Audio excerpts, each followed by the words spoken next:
नमस्कार दोस्तों, उषा की आवाज चैनल में आप सभी का स्वागत है। हमारी आज की कहानी है ये औरत मेरी पत्नी है। रिपोर्ट को हाथों में लिए वो बहुत देर तक बिना किसी भाव के खड़ी रही। उसमें सही लिखा था या गलत यकीन नहीं हो रहा था। डॉक्टर ने उसे संबोधित करते हुए कहा, हेलो राधिका, क्या हुआ? ये सच है, यू आर प्रेग्नेंट। राधिका के चेहरे पर मिश्रित से भाव उभर आए। आंखें भरी थीं, लेकिन होठों पर मुस्कुराहट थी। राधिका को जब पता चला कि वो मां बनने वाली है तो उसकी खुशी का ठिकाना नहीं रहा। मन कर रहा था वो अभी भागकर जाए और सारे परिवार को चीख चीख कर कह दे कि देखा, मैं बांझ नहीं हूं, मैं भी मां बन सकती हूं। लेकिन पैरों पर किसी ने जैसे टनों पत्थर बांध दिए हों।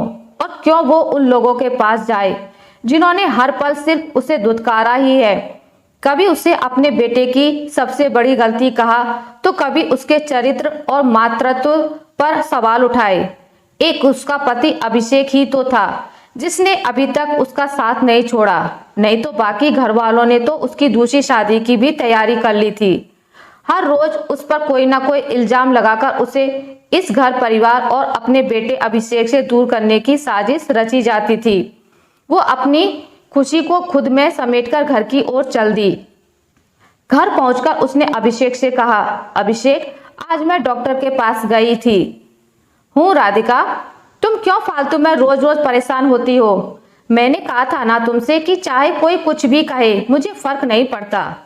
अभिषेक, मैं जानती हूँ तुम्हें सबकी बातों से फर्क नहीं पड़ता, लेकिन मुझे फर्क पड़ता है। तुम सबकी तरह मुझ पर इल्जाम नहीं लगाते, लेकिन क्या तुम्हारी दिली इच्छा नहीं कि तुम भी पापा बनो? राधिका, जरूरी नहीं है कि इंसान की हर इच्छा पूरी हो सके। अभिषेक, लेकिन यदि तुम्हारी ये इच्छा पूरी हो गई तो? क्या बोला तुमने? हाँ अभिषेक, तुम पापा बनने वाले हो और मैं माँ। राधिका ने रोते हुए कहा। अभिषेक को अपने कानों पर विश्वास नहीं हो रहा था। शादी के 10 साल बाद तो उसने ये उम्मीद ही छोड़ दी थी कि उसे कभी संतान का सुख भी प्राप्त होगा। उसने खुशी से राधिका को गले लगा लिया। राधिका, चलो घर में सबको बताते हैं। माँ, पापा, आपने सुना? आप दादा दादी बनने वाले हैं। अभिषेक ने खुशी से चिल्लाते हुए कहा। अभिषेक की माँ इस बात पर खुश होने की बजाय उल्टा बोलने लगी। ये हो ही नहीं सकता, ये जरूर इसकी कोई चाल है बेटा। ये सोच रही होगी कि ऐसे झूठ बोलने से ये तलाक से बच जाएगी। बस माँ, बहुत हो गया। मैं अपनी पत्नी का और अपमान बर्दाश्त नहीं करूँगा। ये अगर माँ नहीं बनती तो भी मैं राधिका को छोड़ने के बारे में सोच भी नहीं सकता। यदि आप इस वक्त भी राधिका को उल्टा सीधा बोलने से बाज नहीं आई तो मैं अपनी पत्नी को यहाँ से दूर ले जाऊँगा।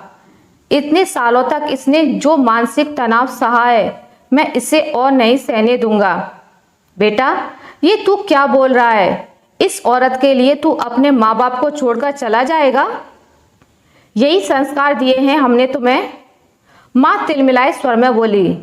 हाँ माँ, आपने ठीक सुना, क्योंकि ये औरत मेरी पत्नी है। और माँ, ये भी मैंने आपसे ही सीखा है कि पत्नी से ही परिवार पूरा होता है। पति पत्नी का रिश्ता अटूट बंधन होता है। आपने तो पापा को मजबूर कर दिया था दादा दादी को छोड़कर अलग रहने के लिए।